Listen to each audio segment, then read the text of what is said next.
okay lacagta aan trade ka qaadanay waa JBP USD waxaynu u qaadanay dhanka iyo uptrain sababaha aan ku qaadanay hadda ayaan idin sheegi doonaa insha Allah suuqan ma u baahna inaad orod iyo qataati iyo waxaas aad kusoo gasho insha Allah waxa u baahan yahay analyzing saa u jeedino suuqan waxa uu sameeyaa low high low low low high low low lower high low low lower high lower low so suuqa markan ma uusan sameyn low low kale laakiin waxa uu sameeyay double down button ayuu sameeyay kadibna waxa uu qaabeynayaa high low so halkan suuqa ma uusan ka sameyn low kale maxaa yeelay waxa uu sameeyay liquidity resting halkan liquidity yaa ku nastay waana reversal ayuu ka sameeyay so sidaa daraadeed waxaan leenahay no low wax low is not formed ma la qaabeen sidaa daraadeed waxaan ka rajaynaynaa suuqan markaa inuu aadi doono dhanka iyo uptrain insha Allah daqiiqadaha soo socda haddaba haddii ay tahay markii kugu horeysa soo booqatay janaalka waxaan ka codsanaa janaalka inaad la gelisid sidoo kale inta subscribe asartid good improvement ayaa sameyseen so maalintaani waxaan qaataa hal trade ama laba trade ka badan ma qaato mar walbana waa in la wadaagaa dadka Soomaaliyeed iyo dadka daafaha dunida ku nool oo dhan inay waxuna ay ka faa'iidaan ayaan rabaa insha Allah saa u jeedino suuqan hadda waxa soo galaya strong buyers ayaa soo galaya waxa aragnaa buying pressure ayaan aragnaa suuqan saa u jeedaan 1 minute breaking market structure ayaa dhacay halkan waa u jeednaa oo low ma la sameyn sidaa daraadeed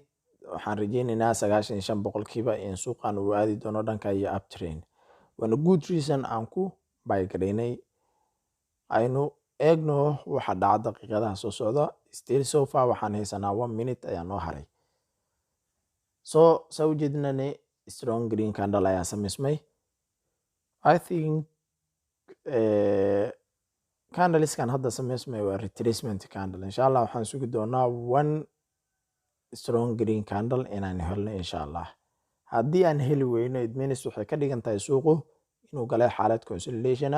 consolidationkaas markuu ka baxani oo bacdeen uu u jeesmi doono dhanka iyo uptrain oo la gaari doono ilaa iyo levelkaas kor aynu kusoo calaamadeyno insha Allah okay waxa soo galay strong red candles ayaa soo galay waxayna soo tijaabinayaan ama test gareynayaan order blockan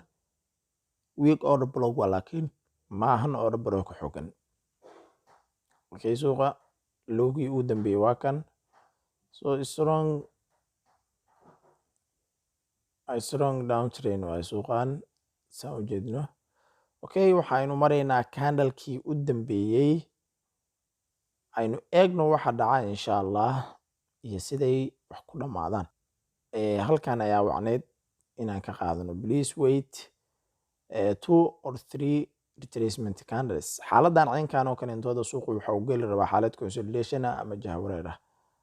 inta uusan gelin marka waxa nagala rabay anaga inaan ka qaadano 2 candle ilaa iyo 3 candle that's why marka aan loss gareynay no problem lossku waa qayb kamid ah guusha suuqan haddii aan analyze gareyso suuqan 100% ma sheegi kartid meeshuu aaday laakiin waxaynu u qaadanay wrong direction halkan ayaan u qaatay dhanka iyo lower option again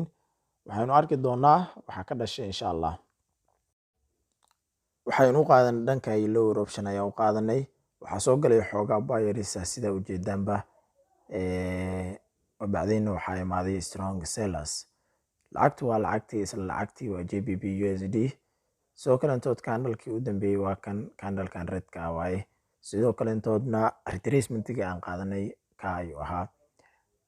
marka suuqan bawfor kaliya waxa ku qasaari kartaa markii aad u qaadatid wrong direction hadda marka suuqa maxaa laga rabaa marka suuqa waxa uu u jeesan doonaa dhanka iyo uptrend ayuu u jeesan doonaa maxaa yeelay 1 minute iyo sidoo kale intood 5 minute labadaba